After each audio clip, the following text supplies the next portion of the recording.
Agora a gente vai falar sobre algumas arquiteturas pré-estabelecidas, que muitas vezes a gente vê assim, é uma coisa que eu falei também na aula passada, que é interessante a gente ver como foram algumas arquiteturas que já deram bons resultados para a gente se basear.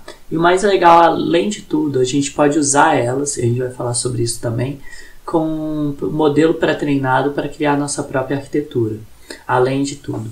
Então a gente vai reaproveitar o peso de alguma arquitetura já pré-treinada.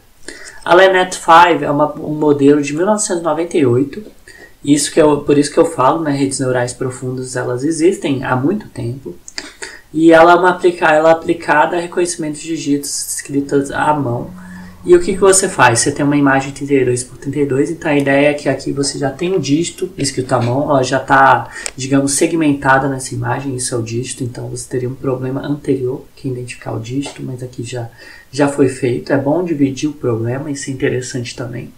E principalmente imagem, por exemplo, você está fazendo um carro autônomo e está querendo saber se o sinal está verde ou vermelho. Se você pega a imagem toda e para você decidir se é para parar ou não, é muito mais difícil você detectar o sinal ou não. Então, primeiro você tem que aprender a descobrir aonde está o sinal, para depois do sinal você tem que descobrir se está vermelho ou verde, né? Então, aqui você tem a imagem, e a imagem 32 por 32. E aqui você tem uma convolução 5 por 5 com stride igual a 1. Isso daí foi já pré-estabelecido que eles fizeram, a ideia que esse artigo mostrou que essa arquitetura é boa. Então a gente está mostrando uma arquitetura que já é boa, ou seja, já é superior a alguns outros problemas para você fazer reconhecimento de dígitos escritos à mão, mas às vezes também pode ser aplicado a outros problemas também. Aí você tem uma convolução valid. Lembrando o que é uma convolução válida, né? Uma convolução sem padding.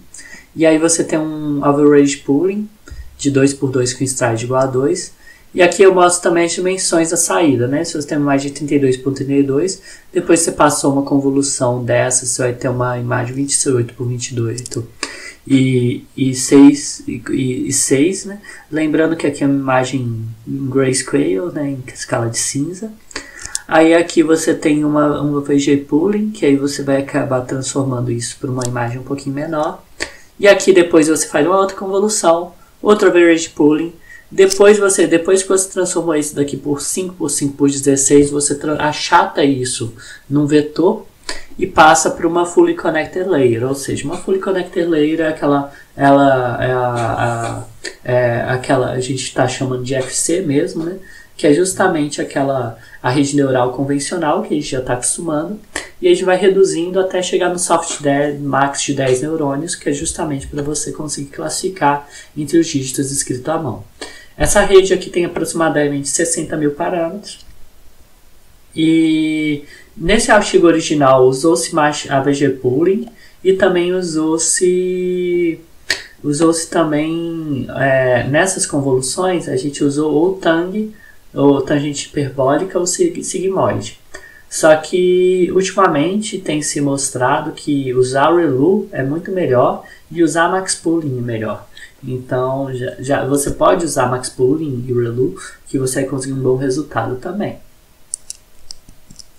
Aqui a AlexNet também é uma outro tipo de rede. E também a AlexNet é para classificação em 1000 classes de classificação entre se uma imagem é um animal, qual animal que ela é. Então várias classes de animais, objetos, pessoas, etc.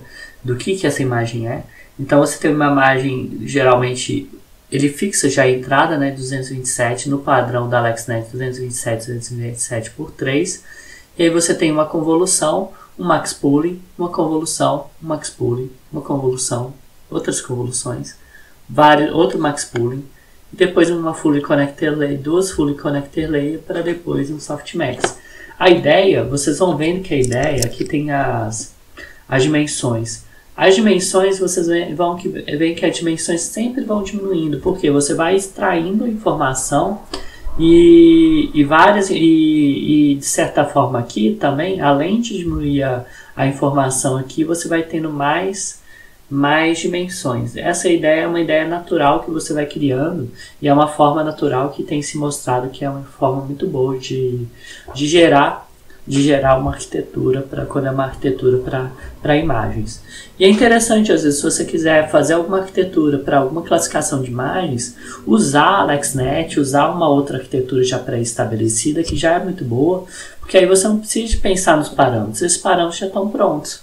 E às vezes você muda algum outro parâmetro, os parâmetros mais importantes, learning rate, algum outro parâmetro, e deixa essa rede já mais ou menos pronta, porque essa já é uma rede pré-estabelecida que já deu vários resultados bons.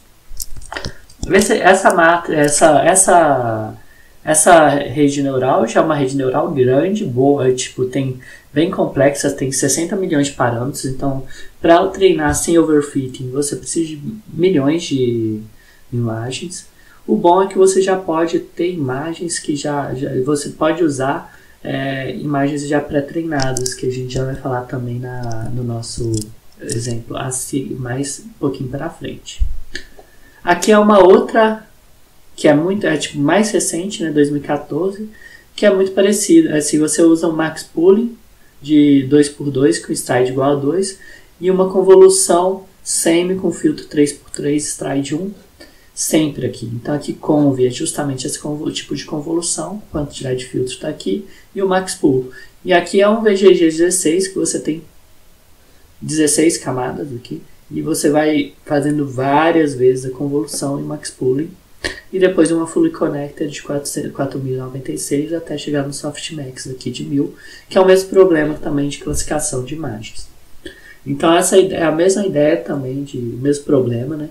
Mas uma rede neural mais complexa ainda, né? Você tem muito mais parâmetros, né? Aqui você tem a função de ativação ReLU, e você tem 138 milhões de atributos, de parâmetros a serem aprendidos, ou seja, de pesos. Então são redes neurais mais complexas,